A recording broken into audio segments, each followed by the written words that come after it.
Hello दोस्तों, क्या हाल है आप लोगों के। आई होप आप लोग बहुत बढ़िया होंगे। मैस्तान ऑफिशियल में आपका फिर से बहुत बहुत स्वागत है। आई होप आपका दिन काफ़ी बढ़िया जा रहा होगा। तो भैया एक चैप्टर जो है वो हमने स्टार्ट कर लिया है, परम्यूटेशन एंड कॉम्बिनेशन, जिसमें लास्ट वीडियो में हमने परम्यूटेशन के ऊपर बात करी है। परम्यूटेशन क्या होता है, इसके क्या क्या यूज़ हैं और क्या क्या चीज़ें हैं।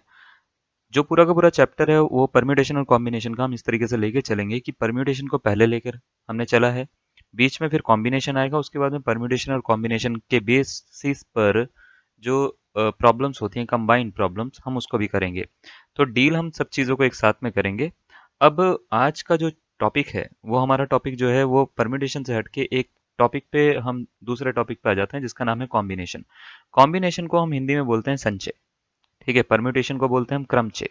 क्रमचय जो होता है, क्रमचय का मतलब होता है परम्यूटेशन। परम्यूटेशन का मतलब क्या होता था, परम्यूटेशन का मतलब एक बार मैं याद दिला देता हूँ, आपको रिकॉल कर देता हूँ कि परम्यूटेशन होता है method of arrangement of r object out of n objects, है ना। अगर आपके पास में मान लेते हैं एन ऑब्जेक्ट्स हैं, है ना, उसमें से आपको आर को अरेंज करना है, तो अरेंज करने के जो तरीके होते हैं उसी को क्या बोलते हैं, हम परम्यूटेशन बोल देते थे। तो परम्यूटेशन एक तरह का अरेंजमेंट का तरीका है। तो कॉम्बिनेशन क्या है, सपोज करो कि आपके पास में एक आपको एक टीम बनानी है, 16 लोग हैं। 16 लोग में से जो है आपको 11 लोगों की क्रिकेट टीम बनानी है। 16 में से 11 की क्रिकेट टीम बनानी है। अब आपको बॉलर चाहिए, बैट्समैन चाहिए, ठीक है, मिडफील्डर चाहिए, हर तरह का इंसान चाहिए उसमें आपको। तो जो जो आपको चाहिए, अगर मैं आपसे बोलूं कि भैया आप जो है सबको एक रैंकिंग के हिसाब से अरेंज करोगी, पहले नंबर पे कौन जाना चाहिए, दूसरे पे कौन, तीसरे पे कौन, बैटिंग ऑर्डर हर चीज़ का अरेंज करने के लिए आपको सबसे पहले क्या करना पड़ेगा, अपनी टीम बनानी पड़ेगी। टीम बनाने के लिए आपको क्या करना पड़ेगा, पहले 16 में से 11 को सेलेक्ट करना पड़ेगा। ये जो सिलेक्शन के मेथड होते हैं ना, इसी को हम बोलते हैं कॉम्बिनेशन। तो कॉम्बिनेशन होता क्या है, it is nothing but method of selection of r objects from given n number of objects. ठीक है, मतलब होता क्या है कि अगर आपके पास में एन नंबर ऑफ ऑब्जेक्ट्स हैं, उसमें से आपको आर को सेलेक्ट करना है, तो वो जो सिलेक्शन का प्रोसेस होता है उसी को हम बोलते हैं कॉम्बिनेशन यानी संचय। ठीक है। अब कॉम्बिनेशन का मतलब आपको समझ में आ रहा है कि हमारे को सेलेक्ट करना है। परम्यूटेशन का मतलब क्या होता था, हमको अरेंज करना है। तो दोनों चीजें अलग अलग हैं। ठीक है। हालांकि ये दोनों चीजें जो हैं वो इंटर रिलेटेड होती हैं, बट ये दोनों चीजें अलग अलग है। तो अगर मान लेते हैं आपको एन में से आर ऑब्जेक्ट को सेलेक्ट करना है, तो उसको कुछ इस तरीके से लिखा जाता है। सी का मतलब होता है कॉम्बिनेशन यहाँ पे। ठीक है, तो इसको हम लिखते हैं एनसीआर।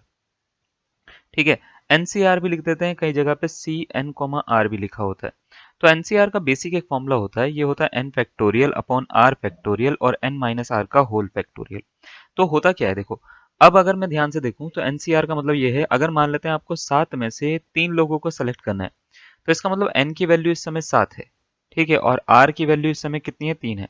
तो इसको सॉल्व करने का यानी सेलेक्ट करने का तरीका होगा 7 फैक्टोरियल अपॉन 3 फैक्टोरियल और 7 माइनस 3 का होल फैक्टोरियल। हम इसको इस तरीके से लिख सकते हैं। तो 7 फैक्टोरियल को हम चाहें तो 7 6 5 4 इस तरीके से हम इसको ब्रेक कर सकते हैं। और अपॉन में 3 फैक्टोरियल को 3 इंटू 2 इंटू 1, और 7 में से 3 गया तो 4 फैक्टोरियल, हम इस तरीके से लिख सकते हैं। इससे इसको काट दो, 3 दूनी 6, ये कट गया। ठीक है, तो इसका आंसर क्या आ जाएगा, 35 इसका आंसर आ जाएगा। यानी 7 में से अगर 3 लोगों को सेलेक्ट करना है या 7 में से 3 ऑब्जेक्ट को सेलेक्ट करना है, तो उसके तरीके कितने होते हैं, उसके तरीके 35 होते हैं। ठीक है। तो होता क्या है, जब भी हम परम्यूटेशन की बात करते हैं तो कॉम्बिनेशन की भी बात करते हैं उसी साथ में। तो कॉम्बिनेशन का जैसे एनसीआर मैंने क्या बोला कि एक फॉर्मूला होता है, वो होता है n factorial upon r factorial n minus r का होल फैक्टोरियल। अब मैंने क्या बोला कि कॉम्बिनेशन के साथ ही हम परम्यूटेशन की बात करते हैं। तो ध्यान से देखो, अगर मैं यहाँ पे इतना की बात करूँ, इतने इतने पोर्शन की, बस इतने पोर्शन की ना, ये जो यहाँ पे लिखा हुआ है n factorial upon n minus r का होल फैक्टोरियल, क्या ये फॉर्मूला कहीं आपने देखा है, तो आप बोलोगे हाँ बिल्कुल देखा है सर। एनपीआर का ये फॉर्मूला है। एनपीआर का फॉर्मूला होता था n factorial upon n minus r का होल फैक्टोरियल। यानी अगर आपको मान लेते हैं n given of object given है, एन ऑब्जेक्ट्स गिवन है, उसमें से आर को अरेंज करना है, तो अरेंज करने के तरीके होते थे। तो अगर मैं चाहूँ तो एनसीआर को दो तरीके से लिख सकता हूँ। पहला तो तरीका ये है। दूसरा तरीका ये होता है कि इसको मैं चाहूँ तो एनपीआर अपॉन में आर फैक्टोरियल भी लिख सकता हूँ। तो इसमें एक रिलेशन आता है, एनसीआर जो होता है वो एनपीआर अपॉन आर फैक्टोरियल के बराबर भी होता है। यानी परम्यूटेशन कॉम्बिनेशन आपस में क्या होते हैं, इंटर रिलेटेड होते हैं। अब यहाँ पे दो तीन चीजें हैं। जैसे दो तीन चीजें क्या, परम्यूटेशन तो अरेंजमेंट होता है, कॉम्बिनेशन होता है सिलेक्शन। तो अगर मान लेते हैं आपको कुछ में से कुछ को सेलेक्ट करना है, तो उसके तरीके जो होते हैं वही कॉम्बिनेशन में आते हैं। तो सिलेक्शन वो किस तरीके से होता है, तो उसके लिए आपको दो तीन चीजें याद रखनी है। सपोज करो आपके पास में कुछ वर्ड आ जाते हैं, जैसे एंड आ गया, बोथ आ गया, ठीक है, या ऑल वर्ड आ गया। कभी भी ऐसा वर्ड आ गया तो आपको करनी है मल्टीप्लाई, प्रिंसिपल ऑफ मल्टीप्लिकेशन चलेगा इसमें। अगर आपको नहीं पता तो एक बार वीडियो जाके देख लीजिएगा पुरानी वाली। अगर आपके पास में और आ गया, आइदर और आ गया, ठीक है, इस तरीके से वर्ड आ गए, तो आपको करना है उस समय प्लस। अब इसका मीनिंग क्या है? जैसे मैंने एक क्वेश्चन लिखा, in how many ways, in how many ways, in how many ways can we select, can we select five five men and 3 women out of, ठीक है, 7 men एंड 5 women, 5 women, ठीक है। आपको बोल रखा है कि 7 लोग हैं, आदमी हैं, 5 जो है वो औरतें हैं, उसमें से मेरे को 5 आदमी और 3 औरतें सेलेक्ट करनी है, टोटल 8 लोग सेलेक्ट करने हैं मेरे को, कैसे सेलेक्ट कर सकते हैं?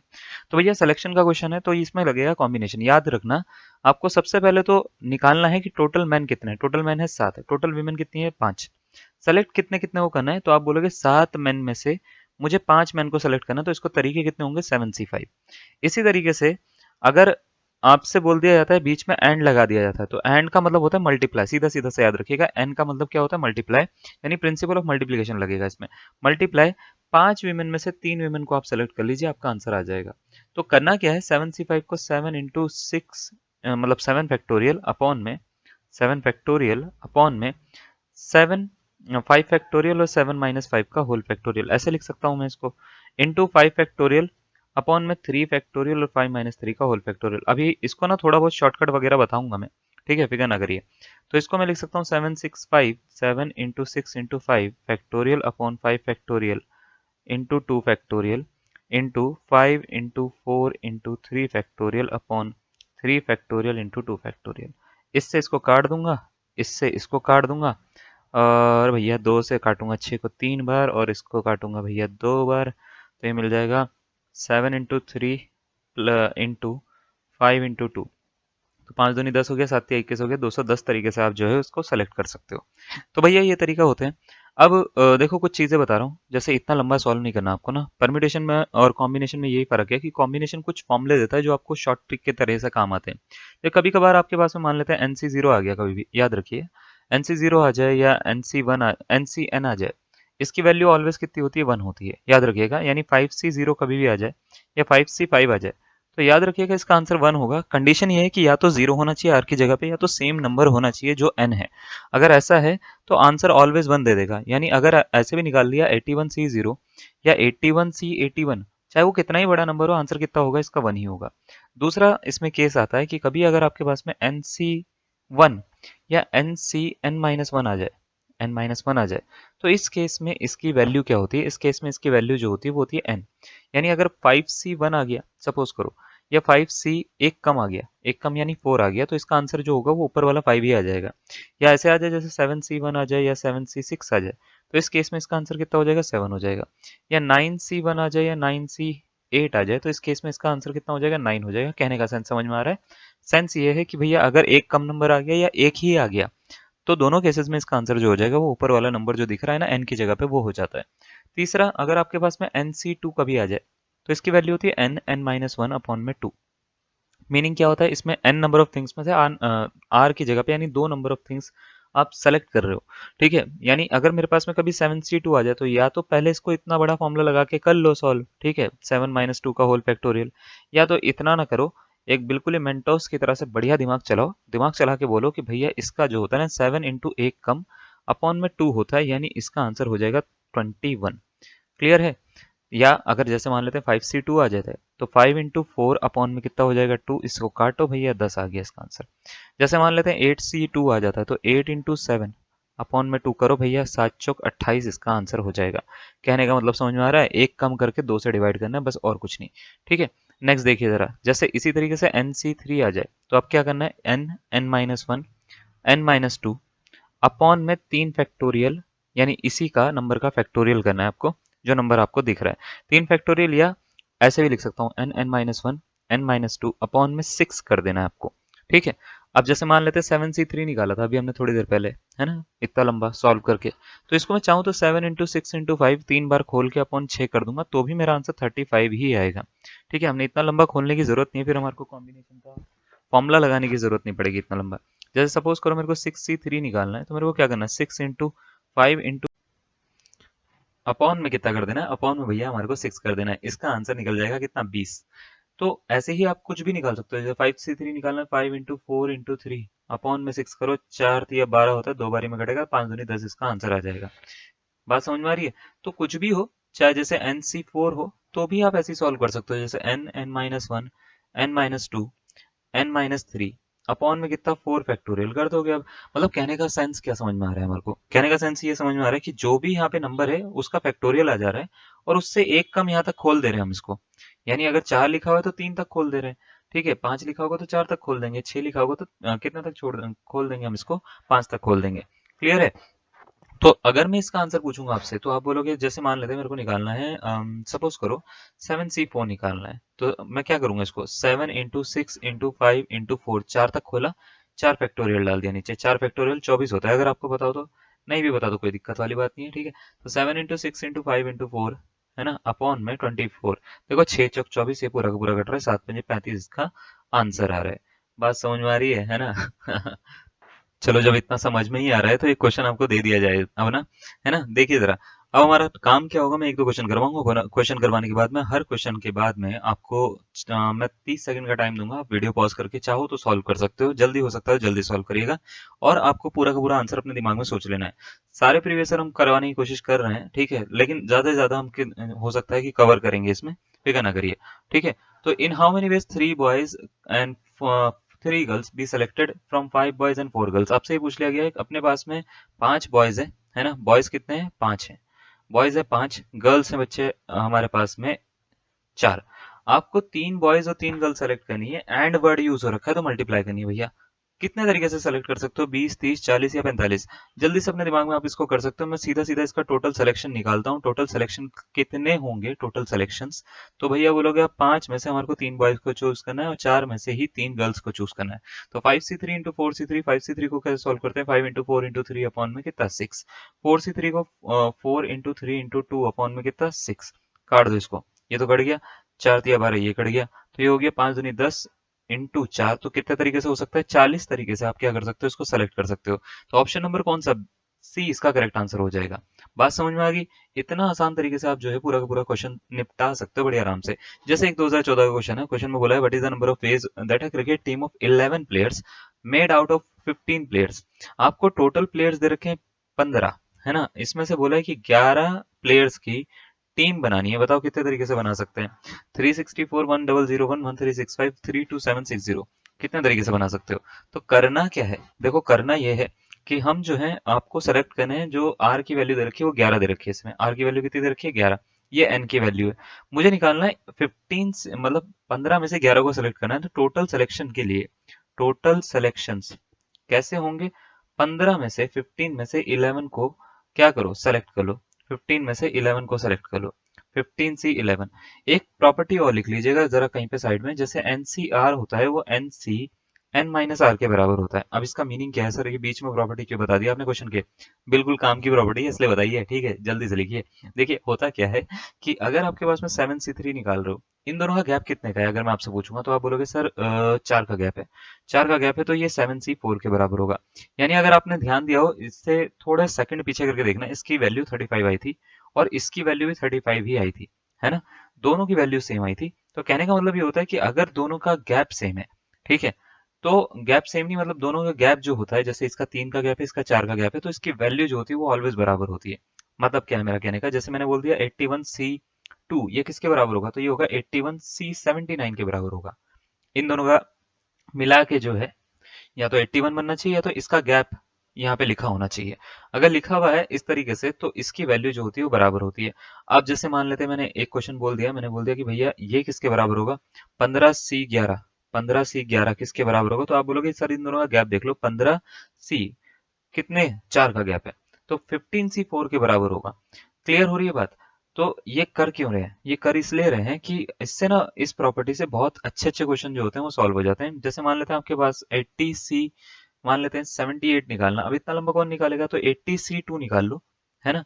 80C2 निकाल लो, इन दोनों का गैप 2 का है। 80C2 के लिए हमारे पास में फॉर्मूला होता है 80 × 79/2 होता है, तो ये ज्यादा आसानी से और जल्दी से निकल जाता है उससे। ठीक है, तो आपको करना क्या है, ये वाला जो है ना क्वेश्चन इस फॉर्मूले से करना है। तो 15C4 से इसको सॉल्व कर लो। देखो कैसे करते हैं, 15, 14, 13, 12 अपॉन में कितना, 4 फैक्टोरियल। 4 फैक्टोरियल को 4, 3, 2, 1 इस तरीके से कर लो। ठीक है, अब देखो 4 तिया 12 होते हैं, 12 से 12 कट हो गया। ठीक है, और क्या कट रहा है, ये कट सकता है 7 बारी में। तो 15 सत्ते होता है 105। 105 की गुणा करेंगे 13 से, 13 पंजे 65 और 13 एकम 13, तो 1365 इसका क्या हो जाएगा करेक्ट आंसर, यानी ऑप्शन नंबर कौन सा, सी इसका करेक्ट आंसर हो जाएगा। ठीक है, प्रॉपर्टीज में क्वेश्चन के साथ साथ ही बताता चल रहा हूँ आपको। ठीक है, काफी सारी प्रॉपर्टीज अभी देखो क्वेश्चन के बाद में भी करवाऊंगा, तो एक क्वेश्चन और दे देता हूँ जैसे आपको ये चीजें समझ में आ जाए थोड़ी सी ना। There are 17 cricket players out of which 5 players can bowl. In how many ways can a team of 11 players be selected so as to include 3 bowlers. उसने बोला है कि आपके पास में टोटल प्लेयर्स अब है 17, टोटल प्लेयर्स हैं। ठीक है, 17, 17 टोटल प्लेयर्स हैं। आपको ना 5 बॉलर जो है, उसमें उसमें से बॉलर जो है, बॉलर्स हैं वो 5 है। बाकी सारे इधर उधर जो भी चीजें कर रहे हैं वो कर रहे हैं। ठीक है, 5 जो है वो बढ़िया प्योर प्रॉपर बॉलर है। ठीक है, आपको 5 में से 3 बॉलर को सेलेक्ट करना है और टोटल 11 प्लेयर की एक टीम बनानी है। बताओ कैसे बना सकते हो, ये आपसे पूछ लिया गया है। तो पहला ऑप्शन दे रखा है 70C11, दूसरा दे रखा है C12,8, तीसरा दे रखा है C17,5 into 5 into 3, 5,3, C5,3 into C12,8। ये 4 ऑप्शन आपको दे रखे हैं, आपको ये बताना है कौन सा इसका करेक्ट आंसर होगा। क्वेश्चन बहुत आसान है। ठीक है, आपको बस ये सोचना है कि आपको बॉलर कितने चाहिए, टोटल सिलेक्शन कैसे करना है। टोटल सिलेक्शन में आपको देखो एक चीज याद रखनी है कि जब भी कंडीशन दी जाएगी, ये कल वाले क्वेश्चन में भी मैंने बोला था कि कंडीशन को सबसे पहले सॉल्व करना है। कंडीशन क्या है, कंडीशन ये है कि 5 बॉलर हैं अपने पास में और 3 बॉलर चाहिए ही चाहिए, चाहिए ही चाहिए, मतलब 5 में से 3 को तो सिलेक्ट करना ही करेगा। अब टोटल टीम जो है वो 11 प्लेयर की बनानी है अपने को। 11 प्लेयर की अगर मेरे को टीम बनानी है तो आपको ये सोचना है कि भैया 11 प्लेयर की टीम है अपनी, है ना, टोटल है 17 प्लेयर, 17 में से 11 को चूज करें, या है ना बचे हुए में से बच्चों को चूज करें। मतलब ऐसा समझो कि भैया 17 लोग आ गए आपके पास में, बोला हमारे को खिला लो। आपने बोला 17 में से 5 जो थे वो बॉलर थे, तो जो बॉलर नहीं थे वो कितने थे, तो आप बोलोगे 17 में से 5 माइनस कर दो सर, 12 जो थे वो बॉलर नहीं थे, है ना। अब आपने बोला कि 5 में से तो मैं 3 बॉलर को ले लूंगा, ठीक है ये ले लिया। अब बचे हुए में से ही तो चूज करोगे, तो बचे हुए में से 12 में से कितनों को और चूज करोगे कि 11 की टीम बन जाए, तो आप बोलोगे सर 11 की टीम बनाने के लिए मेरे को 3 तो पहले ही सेलेक्ट हो चुके हैं, 8 और चाहिए। तो इसका टोटल सिलेक्शन प्रोसेस जो होगा वो होगा 5C3 को 12C8 से मल्टीप्लाई कर दो, आपका आंसर आ जाएगा। तो कौन सा ऑप्शन दिख रहा है इसके जैसा, ऑप्शन नंबर डी इसके जैसा दिख रहा है। बात समझ में आ रही है, मैं आपको सिलेक्शन करना सिखा रहा हूँ, अगर आपको ये चीजें समझ में आ रही है तो। कंडीशन जो होती है उसको सबसे पहले रखना है, टोटल काउंट करने हैं, उसमें से कौन सा कितना है वो काउंट करना है, किसको इंक्लूड करा जा रहा है सबसे पहले उसको लिखना है, उसके बाद मल्टीप्लाई होगी या ऐड होगा वो लिखना है। अगर एंड लग रखा है यानी करना ही करना है, 3 को भी सेलेक्ट करना है, 8 को भी सेलेक्ट करना है, एंड की कंडीशन है तो मल्टीप्लाई, अदरवाइज और की कंडीशन है तो प्लस करना है। जितना है टोटल और जितना बच रहा है टोटल। ठीक है, जैसे मान लेते हैं आपके पास में देयर आर, मैंने एक क्वेश्चन बोल दिया, देयर आर 9 प्लेयर्स। ठीक है, देयर आर 9 प्लेयर्स। ठीक है, out of which, out of विच, ठीक है, 2 आर, ठीक है, 2 आर मैं बोल सकता हूँ ऑलरेडी सेलेक्टेड, ऑलरेडी सेलेक्टेड। ठीक है, ये पैसा वैसा देकर आए हैं, ठीक है ना, तो ये कोटे से आए हैं। अब दो जो है वो पहले से सिलेक्टेड हैं, इन्होंने बोल दिया भैया हमने दे रखे हैं पैसे वैसे, है ना, उत्तरा आपको पता ही है एग्जाम चल रहा है भैया, ये उत्तराखंड है। ठीक है, हमने पैसे वैसे दे रखे हैं और हम पहले से सिलेक्टेड हैं। ठीक है, in how many ways, in how many ways can we select a team of 5 players. ठीक है, एक्सक्लूडिंग, ठीक है, excluding, including players, including 2 particular players. ठीक है, प्लेयर्स। अब देखो इसमें क्या है, उसने बोल दिया कि अपने पास में टोटल 9 प्लेयर हैं। टोटल कितने हैं? 9। टोटल है 9।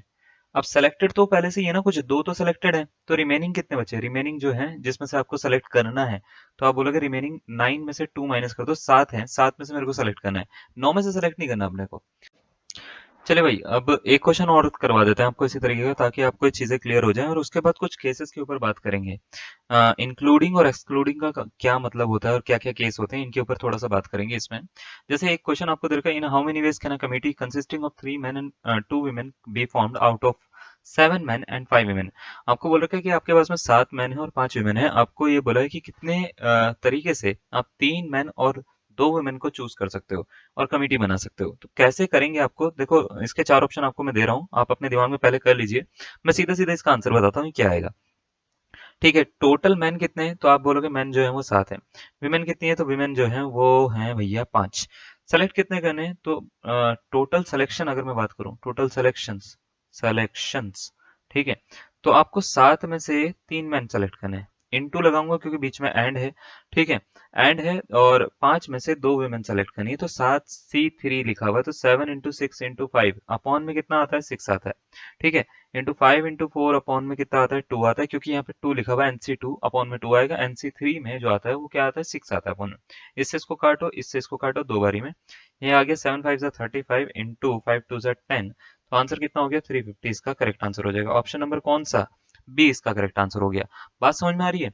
तो इस तरीके से इसको सॉल्व करना। अब बात करते हैं कि एक केस आ गया सपोज करो अपने पास में, कि उसमें ना आपको बोले कि इंक्लूडिंग और एक्सक्लूडिंग का केस होता है, ठीक है, केस होता है, एक केस होता है इंक्लूडिंग, ठीक है, इंक्लूडिंग, जरा ये लिख लीजिएगा, इंक्लूडिंग एंड एक्सक्लूडिंग, एक्सक्लूडिंग, ठीक है। अब ये इसको मैंने एक केस ही बना दिया, लैंग्वेज है एक तरह की, जैसे मतलब जब भी आप परम्यूटेशन कॉम्बिनेशन करते हो, तो परम्यूटेशन एक्चुअल में कॉम्बिनेशन के जो क्वेश्चन होते हैं वो लॉजिक बेस्ड क्वेश्चन है। आपको कितने ही केस करवा दूं मैं, लेकिन अगर आपको फंसना होगा तो आप कहीं पे भी जाके फंस जाओगे, और आपको निकलना होगा तो आप कहीं से भी निकल जाओगे, अगर आपका लॉजिक सच्चा है तो, ठीक है। तो इंक्लूडिंग और एक्सक्लूडिंग का केस होता है, जरा मैं थोड़ा बहुत इसके बारे में बता रहा हूँ। जैसे मान लेते हैं आपके पास में क्वेश्चन आ जाता है, सपोज करो आपके पास में एक क्वेश्चन कुछ इस तरीके से आ जाता है कि in how many ways can a team of 5 players be made out of 9 players so as to exclude a 2 particular players, ठीक है, एक्सक्लूड 2 पर्टिकुलर प्लेयर्स। यानी आपको मतलब ये क्वेश्चन थोड़ा सा समझना है, जब भी एक्सक्लूड या इंक्लूड वर्ड आ जाए तो थोड़ी सी चीजों का ध्यान देना है। क्या ध्यान देना है? जैसे हम आपको बोल रखे टोटल प्लेयर्स अपने पास में 9। टोटल प्लेयर्स कितने हैं? टोटल प्लेयर्स है, ठीक है, 9।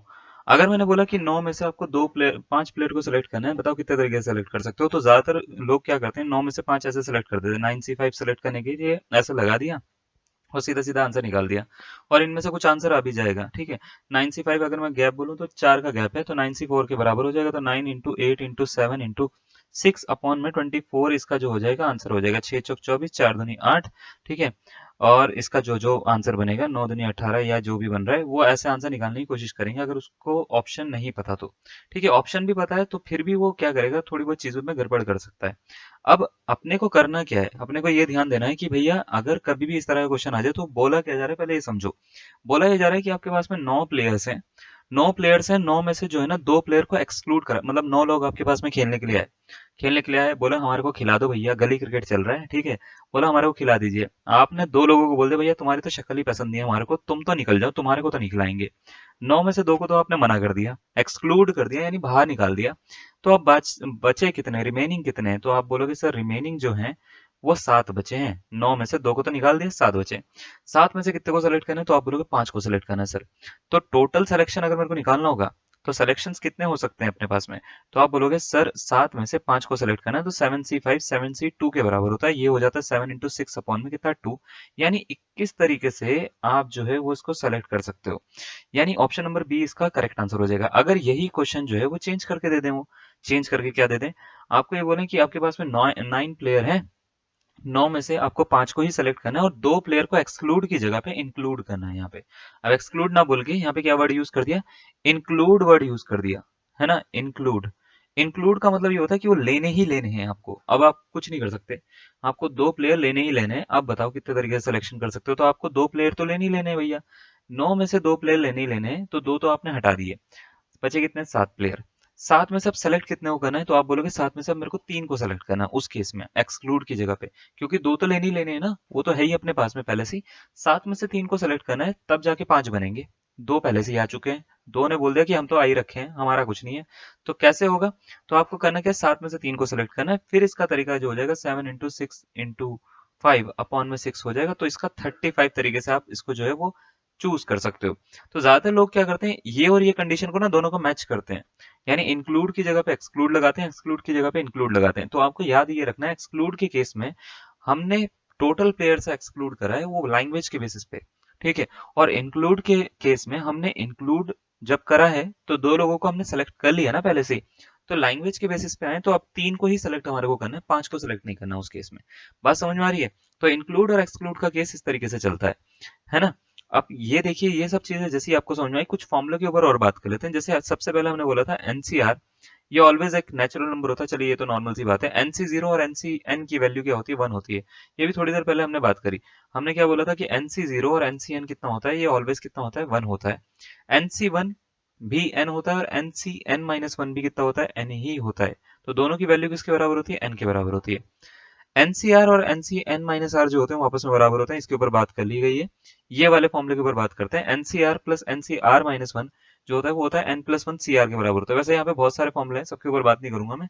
सबके सब जो है फॉर्मूले आप जो है स्क्रीनशॉट ले सकते हो। जैसे एक ये ले रखा है n c r plus n c r minus one equal to N plus one c r के बराबर होता है। इसको एक फॉर्मूले को इस रूल से नाम से जानते हैं, इसको बोलते हैं पास्कल्स रूल।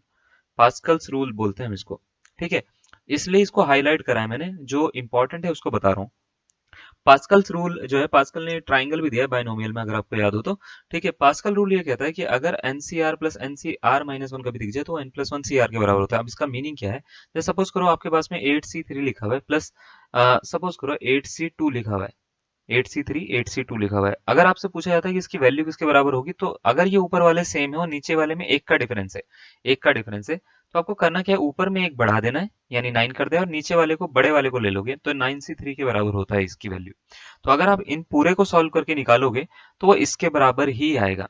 कहने का सेंस क्या है, देखो मैं थोड़ा समझाता हूँ। जैसे 5C3 प्लस 5C2 पूछ लिया जाए तो वो 6C3 के बराबर होगा। अब आप बोलोगे सर हम विश्वास नहीं करते, विश्वास दिलाते हैं ना हम आपको। 5C3 को 5 × 4 × 3 लिख सकते हैं, अपॉन में 6।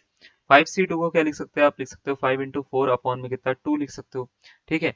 अब जरा इसको देखो, ये कटेगा दो बारी में, है ना, ये कटेगा दो बारी में, 5 दूनी 10 और 10 कितना हो जाता है, 20। चलो खत्म आंसर। अब 6C3 को चेक करते हैं, ये आता है या नहीं आता। 6 × 5 × 4 अपॉन में कितना आ जाता है, 6 आ जाता है क्या 6C3 में। देखो जरा, 5 चौक कितना होता है, 20 होता है। तो कहने का मतलब ये है, ये वैल्यूज आप इसको ऐसे सॉल्व करके निकालो या ऐसे निकालो, दोनों सेम ही आती हैं। तो कभी भी ऐसा दिख जाए तो वो ऊपर वाले में एक बढ़ा देना, नीचे वाला बड़ा वाला रख लेना। नेक्स्ट प्रॉपर्टी जो बड़ी इंपॉर्टेंट है वो होती है एनसीएक्स। अगर एनसीवाई के बराबर है, अगर एनसीएक्स कभी दिख जाए और एनसीवाई ये दोनों दिख जाए बराबर, तो यहाँ पे दो केसेस हो सकते हैं, या तो एक्स और वाई बराबर हो सकते हैं, तब ये पॉसिबिलिटी हो सकती है कि ये दोनों के दोनों इक्वल हो जाए, या एक्स प्लस वाई को ऐड करके कितना आ जाएगा, एन आ जाएगा। सेकंड वाली पॉसिबिलिटी के ऊपर ज्यादा हम चलते हैं। जैसे कभी आप अगर आपके पास में एन सी मान लेते हैं 3 आ गया, ये बराबर दे रखा है एन सी 7 के, आपसे पूछा जाता है फाइंड एन, फाइंड एन। तो एन की वैल्यू निकालना बड़ा आसान है। एन जो होता है वो कुछ नहीं होता, इन दोनों का सम होता है। तो 3 और 7 को जोड़ दो, 3 और 7 को जोड़ के कितना आ जाएगा, 10 आ जाएगा।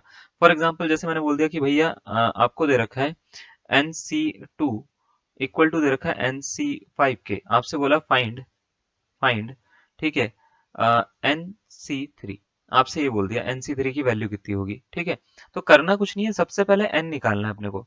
एन कैसे निकालोगे, एन निकालोगे 2 + 5 को जोड़ के, है ना। तो 2 + 5 कितना हो जाता है, 7 हो जाता है। तो ये तो एन निकल गया। अब आपको निकालना है एन सी थ्री, ठीक है। फिर क्वेश्चन पे आओगे, एन सी थ्री यानी 7C3 पे आओ।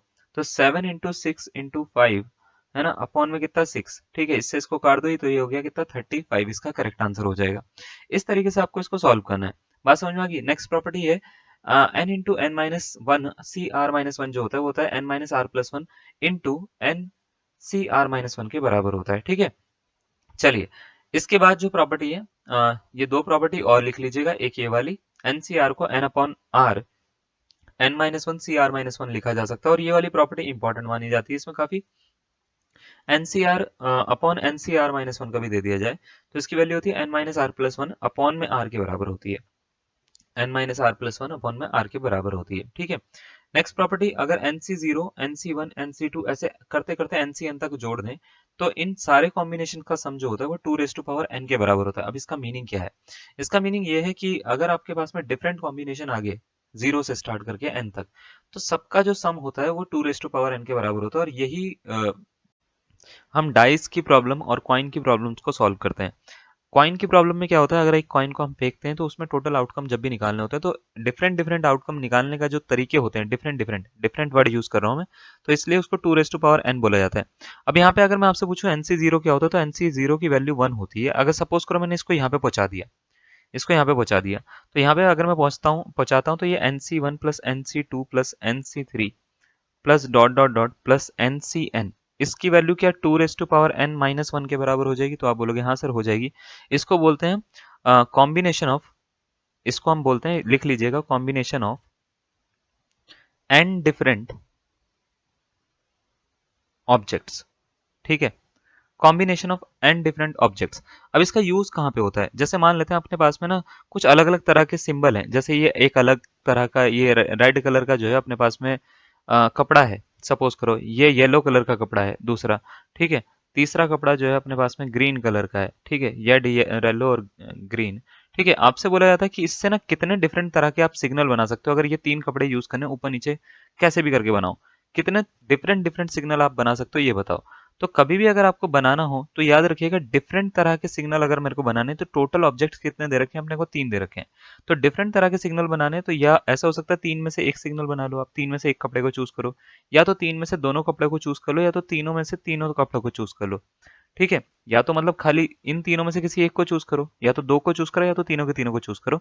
तो ये निकालने से अच्छा इतना लंबा सॉल्व करके आप इसको क्या कर सकते हो, टू की पावर एन माइनस वन वाला फॉर्मूला लगा सकते हो, टू की पावर थ्री माइनस वन यानी एट माइनस वन, इसका आंसर सेवन आएगा। यानी इस पूरे को सॉल्व करो या इसको सॉल्व करो, सेम ही आंसर देगा। तो एन डिफरेंट ऑब्जेक्ट्स कभी भी चूज करने हो तो आप इस तरीके से two raise to power n minus one का यूज कर सकते हो। इसी में क्या होता है, अगर आपके पास में दो दो के गैप में आ जाए, जैसे सी जीरो, सी टू, ठीक है, फोर सिक्स एट ऐसे आ जाए, या वन थ्री फाइव सेवन आ जाए, तो इसकी वैल्यू होती है टू की पावर एन माइनस वन। और यहाँ पे एन जो है वो पावर में चलता है ना, minus one. N minus one जो है वो पावर में चलता है। इस वाले जो फॉर्मूले में बताया मैंने उसमें एन माइनस वन जो होता है, इसको अगर मैं हटा दूं तो यहाँ पे होता है, बगल में होता है इसके। ठीक है, दोनों में फर्क है। कभी आपके पास में मान लेते हैं two N plus one C zero आ जाए, N plus one C one आ जाए, ऐसे करते करते आ जाए, तो इसकी वैल्यू होती है two raise to power two n के बराबर, है ना। और n c n, n plus one c n, यानी एन सी एन के आगे वाले सबका सम आ जाए टू एन माइनस वन तक, सी एन तक, तो इसकी वैल्यू होती है two n c n plus one के बराबर होती है। इन सबका आप स्क्रीनशॉट ले सकते हो। एक दो क्वेश्चन मैं आपको करवाता हूँ तो आपको, ताकि आपको जो है चीजें क्लियर हो। हमने क्या क्या चीजें सीख ली अभी? हमने ये सीखा कि n c zero, n c one, इसकी वैल्यू जो होती है वो two raise to power n के बराबर होती है। कभी आपके पास में n c one plus n सी टू कभी ऐसे आ जाए, ऐसे एन सी एन तक, है ना, तो इसकी वैल्यू होती है two raise to power n minus one के बराबर होती है। अब देखो, जैसे एक क्वेश्चन आपको दे रखा है, क्वेश्चन पीजीटी 2005 का है। आपसे ये बोला है the value of n p r upon r factorial summation r equal to one से एन क्या होगी? टू की पावर एन होगी, टू की पावर एन माइनस वन होगी, टू की पावर एन माइनस वन होगी, या टू की पावर एन प्लस वन होगी? क्वेश्चन आसान आते हैं, देखो इसके जनरली क्वेश्चन ज्यादा टफ नहीं होते परम्यूटेशन कॉम्बिनेशन के, लेकिन आपको बताऊंगा मैं सारे, हल्के से लेके भारी तक सारे के सारे क्वेश्चन कराने की कोशिश करूंगा। जैसे यहाँ पे ये क्वेश्चन आपको करना है तो आप खुद भी कर सकते हो, मैं इसको पूरा का पूरा सॉल्व करके बताता हूँ। आर इक्वल टू वन से लेके एन तक लेके चलो। एन पी आर अपॉन में आर फैक्टोरियल दे रखा है। क्या ये किसी चीज की वैल्यू होती है? तो आप बोलोगे हाँ सर होती तो है। किस चीज की होती है? तो आप बोलोगे सर ये एनसीआर की वैल्यू होती है। अभी आपने शुरुआत में ही बताया है कि एनपीआर अपॉन आर फैक्टोरियल जो होता है वो एनसीआर के बराबर होता है। तो अगर आपको ये चीज पता है ना, जो आपको लिखवाई थी शुरुआत में सबसे पहली, एनसीआर जो होता है वो एनपीआर, है ना, अपॉन आर फैक्टोरियल के बराबर होता है। लिंक कर पा रहे हो इन सब चीजों को कि क्या शुरुआत में करवा रहे हैं? कुछ भी चीज जो होगी लेक्चर में ना, इधर उधर की नहीं बताते हम, जो भी बता रहे हैं उसको चीजों को हम क्वेश्चन से लिंक करेंगे, तो ध्यान रखा करिए। ठीक है, अब इसमें उसने बोला है आर की वैल्यू वन से लेके कहां तक रखनी है? एन तक रखनी है। बताओ इसकी वैल्यू क्या होगी? तो करेंगे क्या, इसको ओपन करते हैं। समेशन को जब ओपन करेंगे तो एनसी वन हो जाएगा, एनसी टू हो जाएगा, एनसी थ्री हो जाएगा, ऐसे करते करते कहां तक लेके जाना है? एनसी एन तक जाना है। अगर आपसे मैं पूछूं कि भैया इसकी वैल्यू कहीं देखी देखी से लग रही है क्या, तो आप बोलोगे हाँ सर देखा देखा से तो लग रहा है। कहाँ देखा है? कहाँ देखा है? यहाँ देखा है भैया, टू की पावर एन माइनस वन होता है। अभी बताया था थोड़ी देर पहले, थोड़ा दिमाग पे जोर मार लो, है ना। टू की पावर n माइनस वन। तो कौन सा ऑप्शन है इसका? ऑप्शन नंबर बी इसका करेक्ट आंसर हो जाएगा। बहुत बढ़िया, बहुत समझदार हो आप वैसे। ठीक है, एक क्वेश्चन और देते हैं, चलो इतना दिमाग चला रहे हो तो। NC12 अगर जो है वो NC8 के बराबर हो, ठीक है, केवीएस टीजीटी 2017 का क्वेश्चन है और बहुत ही बच्चा क्वेश्चन है, लड्डू क्वेश्चन बोलता हूँ मैं इसको। ठीक है, तो n की वैल्यू क्या होगी? मुझे पता है n जो होता है, अगर NCx किसके बराबर हो जाए, NCy के बराबर हो जाए, तो n की वैल्यू क्या होती है? x प्लस वाई के बराबर होती है। बताया या नहीं बताया इसको? तो n की वैल्यू क्या हो जाएगी यहाँ पे? x यानी 12 और y यानी 8। ये 12 की जगह पे x दिख रहा है और यहाँ पे y की जगह पे कितना दिख रहा है? 8। तो n की वैल्यू कितनी हो जाएगी? 20 के बराबर हो जाएगी। अरे भैया 20 के बराबर हो जाएगी, तो 12 और 8 20। तो ऑप्शन नंबर कौन सा? ए इसका करेक्ट आंसर हो जाएगा। देख रहे हो कितना आसान क्वेश्चन है? देख रहे हो विनोद, है ना? इतने आसान क्वेश्चन आ रहे हैं आपके। नेक्स्ट क्वेश्चन देखो जरा। चलो इसको कराने से पहले ना एक क्वेश्चन और दे देता हूँ मैं आपको। इसी तरीके का एक और क्वेश्चन ले लेते हैं ताकि ना एक चीज पे पकड़ पहले बढ़िया बन जाए। उस क्वेश्चन को आते हैं अभी दोबारा से ना। NC12 इक्वल टू NC8 दे रखा है, तो बताओ C22 कॉमा n की वैल्यू क्या होगी?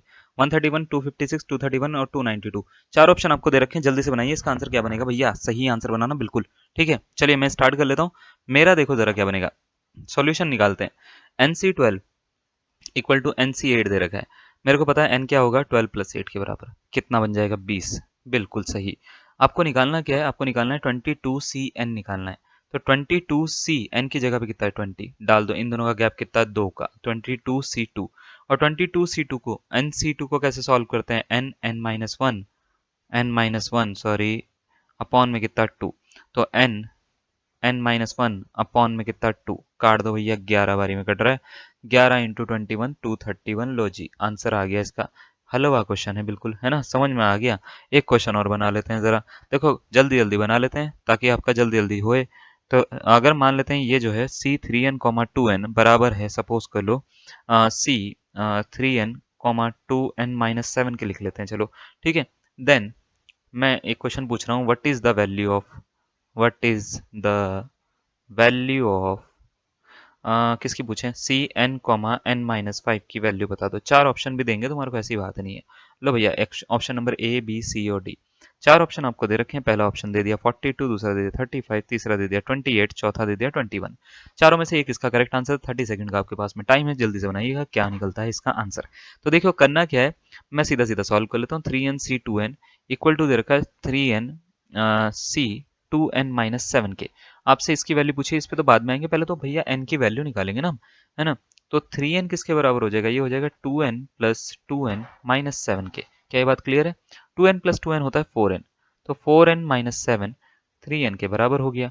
तो भैया अगर मैं आपसे पूछूं ये 4n इधर जाके माइनस का n बनाएगा कि? तो आप बोलोगे हाँ सर बिल्कुल बनाएगा। तो n की वैल्यू कितनी होगी? 7। तो n की वैल्यू 7 हो गई, है ना? अब आपको निकालना क्या है? NC(n-5). तो आपको क्या निकालना है? 7C(7-5). तो 7-5 कितना होता है? 7C2 होता है। और 7C2 को पता नहीं कितनी बार सॉल्व कर दिया इस वाली क्लास में हमने। 7C2 होता है 7 इंटू 6/2। तो इसका आंसर कितना हो जाएगा? 21 इसका करेक्ट आंसर हो जाएगा। ऑप्शन नंबर कौन सा? डी इसका करेक्ट आंसर। और अगर आपका ये आंसर आया तो बहुत ही बढ़िया, बहुत ही सही आंसर निकाला है आपने। ठीक है, चलिए इसी बात पे एक और क्वेश्चन बना देते हैं। और ठीक है, एक क्वेश्चन और बना लेते हैं। चलिए इसका आंसर बताइएगा जरा। एक मान लेते हैं C20, n+2 इक्वल टू दे रखा है C20, n-2 के बराबर। ठीक है, फाइंड। सपोज करो मैंने को बोलना है n निकालो। सबसे पहले n निकालो, उसके बाद आगे की चीज़ें बोलेंगे। तो आपको करना क्या है? 20C(n+2) किसके बराबर दे रखा है? 20C(n-2) के। आपको निकालना क्या है? n निकालना है। तो मुझे पता है 20 किसके बराबर हो गया? n+2 प्लस n-2 के बराबर। इससे इसको काट दो, तो 20 बराबर किसके हो गया? 2n के। तो n की वैल्यू कितनी होगी? n इक्वल टू हो गया भैया कितना? 10। बहुत ही बढ़िया, आ गया समझ में? तो अगर मैं कुछ भी पूछूंगा, n पूछ लूंगा या NC मान लेते हैं 5 पूछ लूंगा, तो इसका मतलब मैं 10C5 पूछ रहा हूँ। ठीक है, अगर मैंने मान लेते हैं NC7 पूछ लिया तो मैं 10C7 पूछ। चलिए इतनी चीजें हमने करवा दी। अब आपको ये वाला जो एक क्वेश्चन दे रखा है, ये देखो देखा देखा सा लग रहा होगा आपको। इसको मैंने आपको डाल दिया होमवर्क में। होमवर्क में डालने के बाद में इसका इनमें से एक आंसर बनेगा। आपको ये बताना है कौन सा बनेगा। ठीक है, और अगर आपसे नहीं बनता ये वाला तो जरा देख लीजिएगा, कुछ फॉर्मूले बताए हैं हमने और जिस पे आपको आंसर मिल जाएगा। ठीक है, अभी एक क्वेश्चन हमने जो है वो छुड़वाया था। ठीक है, कौन सा क्वेश्चन छुड़वाया था देखो जरा। ये वाला नहीं, ये वाला नहीं, ये वाला क्वेश्चन छुड़वाया था हमने। हमने बोला था कि भैया इसको सॉल्व करते हैं, पहले जो है बेसिक बेसिक चीजें करते हैं। तो देखो NC6 रेशियो दे रखा है n-3 upon C3 equal to 33/4, है ना? 33/4 दे रखा है। आपसे बोला है कि इसकी n की वैल्यू क्या होगी। देखो इसको करने के दो तरीके हैं। दो तरीके हैं तो क्या, पहला तो तरीका ये होता है कि आप पूरा का पूरा सॉल्व करो, इसको सॉल्व करके आंसर निकालो। लेकिन हम एग्जाम में बैठे हैं तो हमारे को एक दो चीजें और भी याद रखनी है कि भैया खाली सॉल्यूशन करने से कुछ नहीं होगा, टाइम पे सॉल्यूशन करने से होगा और सही होना चाहिए। तो इसको दो तरीके से आप कर सकते हो। पहला तरीका तो आप इसको पूरा का पूरा सॉल्व करो, है ना, क्वाड्रेटिक क्यूबिक इक्वेशन बनेगी कोई ना कोई, क्योंकि n-3 लिखा हुआ है। और फिर इसको पूरा का पूरा सॉल्व करके आंसर निकालो, एक दो पेज लगाओ अपने। दूसरा तरीका ये होता है आप वैल्यू डाल दो। चार ऑप्शन आपको दे रखे हैं, चार ऑप्शन में से जैसे 10, 11, 12 और 9, ये चार ऑप्शन दे रखे हैं, चारों में से कोई भी ऑप्शन उठाओ, ठीक है, वैल्यू डालो, आपका आंसर निकल जाएगा। जैसे आपको दे रखा है NC6 अपॉन में n-3 C3 इक्वल टू दे रखा है 33 अपॉन में कितना 4 दे रखा है। तो आपको ये सोचना है कि भैया क्या डालें n की जगह पे कि ऊपर वाला 33 बन जाए और नीचे वाला 4 बन जाए। ठीक है, ऊपर वाला क्या बन जाए 33 बन जाए, नीचे वाला क्या बन जाए 4 बन जाए।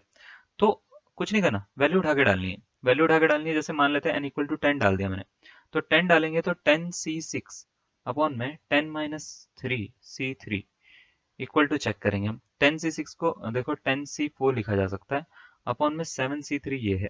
तो 7C3 तो देखो पहले इसको सॉल्व करना ज्यादा आसान है, इसको सॉल्व कर लेते हैं। 7C3 होता है 7 × 6 × 5 अपॉन में 6 हो जाता है, तो 35 आ रहा है ना। यहीं पर ही गलत हो रहा है पूरा का पूरा, फिर भी चलो चेक कर लेते हैं। 10C4 को 10, 9, 8, 7 अपॉन में 24 होगा। देखो बिल्कुल नहीं कट होगा ये, है ना, बिल्कुल कट नहीं हो रहा। 8 × 3 = 24 होता है, देखो नीचे 3 आ रहा है, ठीक है, और 3 × 3 = 9 होता है, नहीं हो रहा कट। नहीं हो रहा तो ये 10 पे तो सेटिस्फाई नहीं कर पा रहा। अब 11 डाल के देखते हैं, जैसे 11C6 अपॉन में 11-3, 11 में से 3 के 8 बचता है शायद, है ना, 8C3 हो जाएगा। ये चेक करना है 11C6, तो 11 फैक्टोरियल अपॉन 6 फैक्टोरियल, 11-6 का होल फैक्टोरियल, ये तो ये बन गया भैया, थोड़ा सा बड़ा सा जा रहा है। 8C3 को 8 × 7 × 6 अपॉन में 6 लिख सकता हूँ मैं। इससे इसको काट दो, 8 × 7 = 56 हो जाता है। ठीक है, अभी करेंगे बाद में। तो 11 इंटू 11 में से 6 5, ठीक है, तो 11 को खोल देते हैं। 10 × 9, 8, 7, 6 फैक्टोरियल तक तो ये रहा, अपॉन में 6 फैक्टोरियल इंटू 5 फैक्टोरियल अपॉन में 8 × 7। चलो भैया इसको काट दो, 5 नहीं 6 फैक्टोरियल को, इसको तो काट दो। 5 फैक्टोरियल को 5 × 4 × 3 × 2 × 1 ऐसे लिख लो। ठीक है, 4 दूनी होता है 8, ये 8 को काटो, 3 से 3 बारी में कटेगा 9, ठीक है, 5 से काटो ये 2 बारी में, 2 से और तो कुछ नहीं कट हो रहा। ठीक है, एक मिनट जरा, कितना मिल रहा है, 2 × 3 × 7 अपॉन में कुछ नहीं, फिर अपॉन में इसके अपॉन में क्या था, अच्छा इसके अपॉन में ही था ये 8 × 7, 8 × 7 मिल रहा है अपने को, है ना। यहाँ पे 11 भी था ऊपर, ये रहा 11, ठीक है। तो भैया 4 बारी में तो ये कट रहा है, ठीक है, 7 से 7 ये कट रहा है, तो मिल गया 33 अपॉन में 4। तो ऑप्शन नंबर भैया बी पे ही सेटिस्फाई हो गया। ठीक है, इस तरीके से आप इसको कर सकते हो। अदरवाइज देखो दूसरा तरीका, अगर मान लेते हैं आपको लग रहा है कि सर यार क्या बता दिया आपने ये है ना, मूड खराब कर दिया, तो देखो दूसरा तरीका ये होता है कि आप फिर थोड़ा सा मूड और खराब करो अपना, फिर इसको पूरा का पूरा सॉल्व करो। 33/4 के बराबर है, तो देखो ये हो रखा है n factorial upon 6 factorial n-6 का होल फैक्टोरियल, है ना, n-3 का होल फैक्टोरियल अपॉन में 3 फैक्टोरियल और n-3 यानी n-6 का होल फैक्टोरियल ही बन जाएगा भैया, इक्वल टू 33/4 है। काट दो इसको, काट पीट के और ऊपर नीचे कर दो इसको। जैसे ये हो जाएगा, ये चले जाएगा ऊपर, है ना, यहाँ पे, और ये चले जाएगा नीचे यहाँ पे, तो ये हो जाएगा n factorial into 3 factorial upon में 6 फैक्टोरियल इंटू n-3 का होल फैक्टोरियल। ठीक है, किसके बराबर, 33/4 के। अब इसको पूरा का पूरा सॉल्व करो, सॉल्व करके फिर आंसर निकालो भैया, इतना लंबा आप कर सकते हो तो कर लो। ठीक है, पहला तरीका जो है वो वैल्यू डाल के करो, दूसरा तरीका भी जो है वो इसको पूरा का पूरा सॉल्व करोगे, क्यूबिक इक्वेशन बनेगी भैया, n-3 फैक्टोरियल है, तो n, n-1, n-2, n-3 ऐसे चलेगा। देखो मैं दिखाता हूँ, n, n-1, n-2, n-3 factorial, इसको ऊपर वाले को यहाँ तक खोलो, इंटू 3 फैक्टोरियल अपॉन में 6 फैक्टोरियल है, 6 × 5 × 4 × 3 फैक्टोरियल ऐसे लिखो, इंटू n-3 का होल फैक्टोरियल ये लिख दो, इक्वल टू 33/4। इससे इसको काट दो, 3 फैक्टोरियल 3 फैक्टोरियल काटो, तो अब ये क्यूबिक इक्वेशन बन जाएगी, है ना। करना है सॉल्व तो कर लेना, 6 × 5 × 4, ठीक है, इक्वल टू 33/4, 4 से 4 काट दोगे, चलो इससे ज़्यादा कुछ नहीं हो सकता इसमें, ठीक है। और 33 × 30 बनेगा, उसकी मल्टीप्लाई करके तब जाके आंसर निकलेगा, निकाल लीजिएगा। ठीक है, तो इसका आंसर कट पिट के सब कुछ कर कर आके 11 आ जाएगा। अब इतना लंबा सॉल्व नहीं करना, तो भैया ऑप्शन डालो, आंसर निकालो, बस। सबसे बढ़िया तरीका तो यही होता है। ठीक है, क्लियर है? ये आपको होमवर्क में दिया था मैंने। अब चलिए, ये आपको होमवर्क में दिया मैंने। एक क्वेश्चन और बोलते हैं कि भैया what is the number of signal that can be sent by 6 flags of different colour taking one और मोर एट अ टाइम। ठीक है, 6 फ्लैग्स हैं अपने पास में, डिफरेंट सिग्नल बनाने हैं, बताओ कितने बन सकते हैं? तो आपको पता है इसका तरीका क्या होता है, 6 में से एक को सेलेक्ट कर सकते हो फ्लैग को, या दो को सेलेक्ट कर सकते हो 6C2 ऐसे, या 6C3 तीन फ्लैग को सेलेक्ट कर सकते हो, या 6 में से 6 फ्लैग को सेलेक्ट कर सकते हो। और इसका तरीका होता था 2n-1 यानी 2 की पावर 6-1। तो कितना हो जाएगा भैया? 2 की पावर 6 होता है भैया 64-1, तो कितना हो जाएगा 63। इसका करेक्ट आंसर हो जाएगा ऑप्शन नंबर कौन सा? बी इसका करेक्ट आंसर हो जाएगा। बात समझ में आ रही है? इस तरीके से देखो, कोई भी क्वेश्चन जो होगा ना बड़े आराम से निकाल सकते हो आप। ठीक है, अब जैसे एक क्वेश्चन ये जितना भी करवा रखा है उसी के ऊपर देखो मैं चीजें दे रहा हूँ। जैसे 10CR इक्वल टू 10CR+4 दे रखा है, जीआईसी प्रवक्ता 2015 का क्वेश्चन है। आपसे बोला कि भैया बताओ आर की वैल्यू क्या होगी, तो मुझे पता है ना कि 10 बराबर होगा R+R+4, यानी अगर NCX इक्वल टू NCY के बराबर हो तो N बराबर क्या होता है X+Y। हो जाएगा ना सॉल्व? कितना मिलेगा? 6 मिल जाएगा इधर जाके 2R के बराबर, तो R की वैल्यू कितनी होगी? 3 होगी। लो खत्म आंसर। ठीक है, ऑप्शन नंबर कौन सा? ए इसका करेक्ट आंसर हो जाएगा। नेक्स्ट क्वेश्चन पे आ जाते हैं, चलो। नेक्स्ट क्वेश्चन आपको बोल रखा है कि NPR बराबर दे रखा है 720, तो बताओ NCR की वैल्यू क्या होगी? है ना? ना ना ना ना, 720 इंटू एनसीआर के बराबर है, इंटू एनसीआर के बराबर है, तो बताओ आर की वैल्यू क्या होगी? ठीक है, ये आपको क्वेश्चन दे दिया। 6 होगी, 5 होगी, 4 होगी या 7 होगी? देखो, ये आया 2-3 बार क्वेश्चन, 2021 में आया, 2011 में आया, 2013 में आया, कई बार पीजीटी में पूछा गया है। ठीक है, आश्रम पद्धति में यूपीपीसीएस में पूछा गया है। ठीक है, अब देखो जरा, ये वाला क्वेश्चन कभी भी आ जाता है इस तरह का, तो आपको रिलेशन याद रखना है। एनसीआर जो होता है वो होता है एनपीआर अपॉन आर फैक्टोरियल के बराबर होता है। बस अगर आपको इतना रिलेशन पता है ना तो काम हो जाएगा आपका। तो मैं, अगर मैं चाहूँ तो इसको इधर लेके जा सकता हूँ। तो इसको ऐसे लिख सकता हूँ, n p r equal to r factorial into n c r के बराबर। क्या ये बात सही है? तो आप बोलोगे हाँ सर बिल्कुल सही है।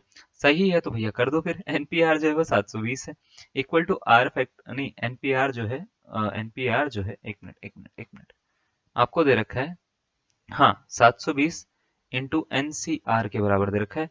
और ये होता है r factorial into n c r के बराबर। हटाओ इसको इससे, तो क्या मिल गया? आर फैक्टोरियल इक्वल टू 720 के बराबर मिल गया। अब मैं आपसे पूछता हूँ कि भैया आर फैक्टोरियल किसका फैक्टोरियल 720 होता है? 5 का होता है क्या? नहीं, 5 का तो फैक्टोरियल 120 होता है भैया, है ना? 6 का होता है क्या? 6 फैक्टोरियल देख लो जरा, 6 factorial 6 into 5 into 4 into 3 into 2 into 1। चलिए करिए जरा, 5 चौक 20 साठ दूनी 120 गुणा 6, 720। लो भैया हो गया। ये किसके बराबर होता है? 6 फैक्टोरियल के। तो आर फैक्टोरियल बराबर हो गया 6 फैक्टोरियल, तो आर की वैल्यू कितनी होगी? 6। लो बताओ, खत्म आंसर। कितना आसान आंसर था यार ये, है ना? ऑप्शन नंबर ए क्या हो जाएगा? इसका करेक्ट आंसर हो जाएगा। समझ में आ रही है बातें, है ना? समझ में आना जरूरी है भाई। ठीक है, आपको देखो जैसे एक और क्वेश्चन दे रखा है, एन बराबर दे रखा है MC2, तो बताओ NC2 की वैल्यू क्या होगी? ठीक है, आपको ये क्वेश्चन बोल दिया M+1C4 M+2C4 M-1C4 3M+1C4। और इसको करने के लिए ना देखो, आप बहुत सारे तरीके ताम झाम लगा सकते हो। मेरा तरीका सबसे आसान होता है। मैं जो बोलता हूँ, मेरा तरीका ये है कि भैया इसको ना करने के लिए आपको सीधा सीधा सा कॉन्सेप्ट लगाना है कि भैया इसमें वैल्यू डालो, आंसर निकालो। NC2 की वैल्यू निकालनी है, MC2 के बराबर है ना? सपोज करो एम कोई नंबर है, कुछ भी नंबर एक डाल दो अपनी मर्जी से, जो आपको मन करे, जो आपका मन हो वो नंबर डालो भैया, आंसर निकालना है क्योंकि ठीक है, एम की जगह पे मैंने 3 डाल दिया।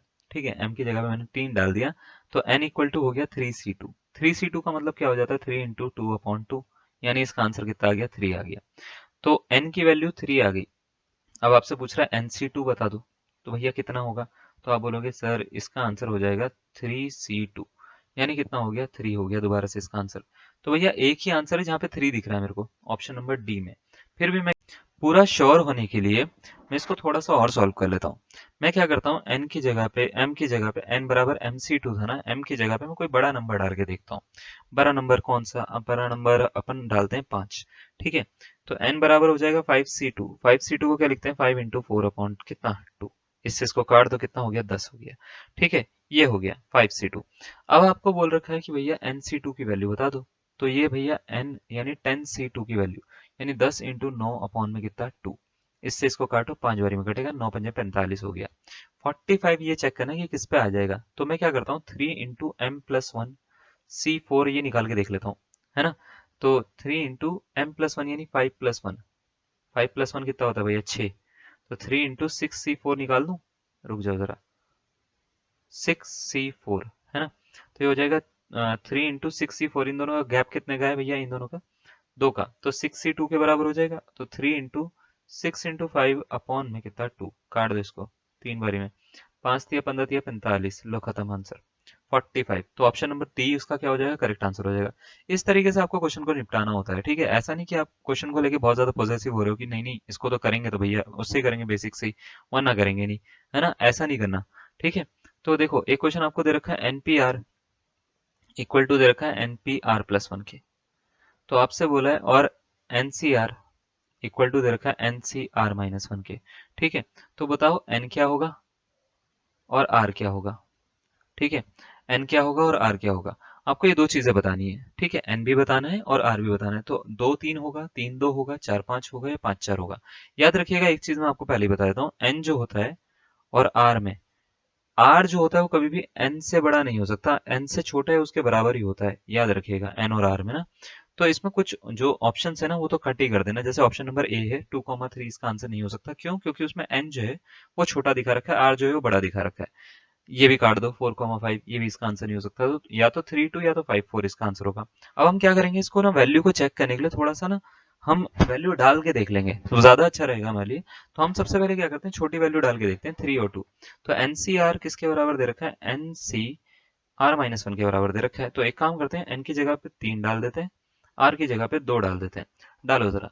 तो 3C2 क्या 3C2-1 के बराबर होता है क्या, तो चेक कर लेते हैं भैया। 3C2 क्या होता है, वो होता है 3, 3C2-1 ये होता है 3C1, 3C1 भी 3 ही होता है।